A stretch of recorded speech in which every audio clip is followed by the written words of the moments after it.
We are looking at the Hakko FX601 soldering iron, and I got this back in 2018 and it's still working great.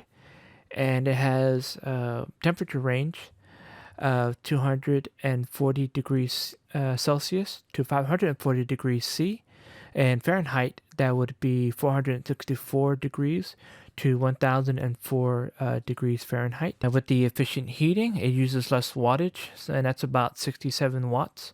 And it has a fast thermal recovery, and it has a temperature control sensor that makes sure that the heat stays consistent. And it has a T19 D5 chisel tip, and this is the standard tip that it comes with. And it's easy to change out the tip. Just unscrew this cover here, and you remove the tip and replace it with any T19 series tip. It has a ceramic heating element.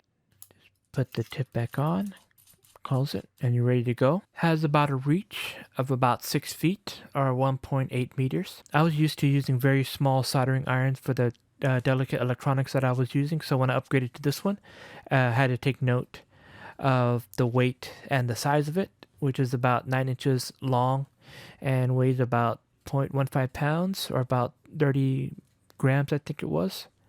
So it may take a little time to get used to the balance and the weight of using this more larger size if you're not used to that.